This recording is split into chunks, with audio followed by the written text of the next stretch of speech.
Now that that business is taken care of. This video is a brief history of youth development as a field of study and practice. Considering this history invites a question: what are the most effective ways to support the well-being of young people? Following this brief review, Cornel West tells a story about John Coltrane as a teenager that illustrates the basic values and approach of positive youth development, which we will explore more deeply in another video. First, a brief history of youth development as a field of study and practice. In the early 1900s, with the birth of modern psychology, some started to ask questions about the specific psychological changes that happen in a period they called adolescence, which comes from the Latin word adolescere, meaning to mature or grow. At around the same time, the US passed laws preventing child labor. This may have stirred some alarm in adults, who sought order and control. If children weren't forced to work, what would they do? Run amok, of course. The idea of the teenager as a cultural concept and phenomenon arrived in a similar way, when adults started to become concerned about what they saw as the particular pitfalls of that period of development. Although the word teenager has been around, the term came to be used more widely in the 1950s. Specifically, the baby boom following World War II saw many young people coming of age in the mid to late 1950s. Companies realized the commercial benefits of marketing directly to this teenage group. Meanwhile, some adults became concerned that teenagers were wild, deficient, troublemaking, juvenile delinquents.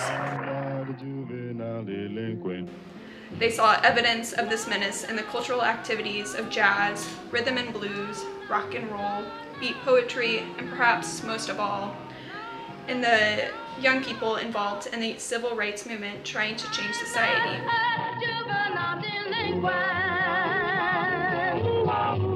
MLK himself was a mere 26 years old at the start of the Montgomery bus boycotts in 1955.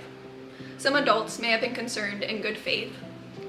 This period between 10 to 20 we know as adolescence can be pretty tumultuous, a time of trial and error, decision-making that can have a large impact on a young person's well-being.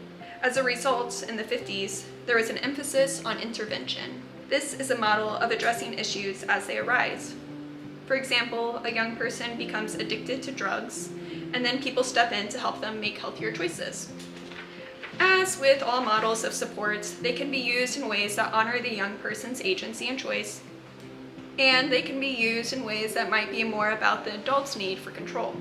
By the 1960s, people started to think it was more important to support young people before they, quote, got into trouble.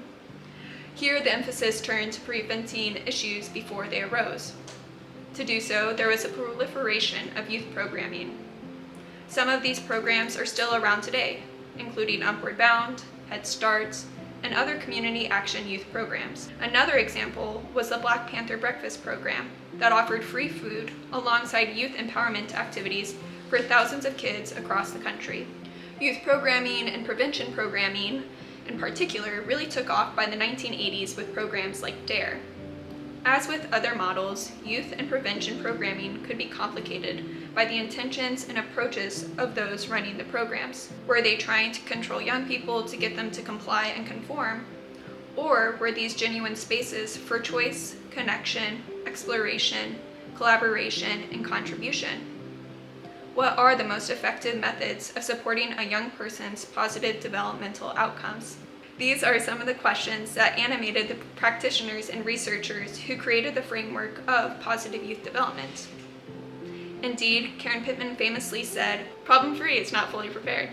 Fully prepared is not fully engaged." So, how do we move from focusing solely on intervention and prevention to creating environments where all young people have the supports and opportunities they need to thrive, and where all young people are able to be active contributors to their communities? In the following clip, Cornel West tells a story about a young John Coltrane that captures the spirit of positive youth development as a framework for supporting youth. What do you notice in this story? Pop it in the comments and let us know.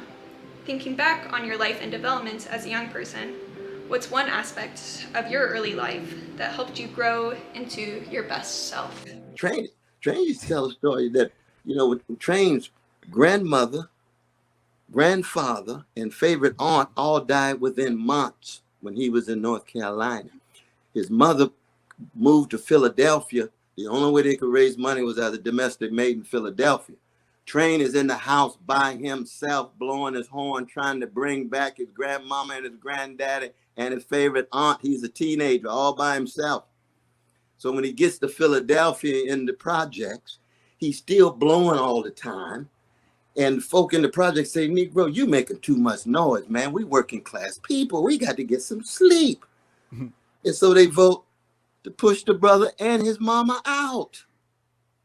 And his mama keeps saying, John, you got to quit playing that horn, baby. He said, I'm trying to, but I can't. Right before they getting pushed out, to get a knock on the door. And the black preacher in the church right down the street say, I heard about you getting pushed out of your apartment. Take these keys and you can play in my church anytime, day or night, and make sure your mother stays here. And we're going to talk to the manager of the project to make sure you stay. So when Train is playing a Love Supreme, this ain't no abstract thing. He doesn't exist without that black preacher. So Train don't exist without that black preacher. Don't even nobody know what his name is. But he's integral to the life of this brother. 2, 3, frena.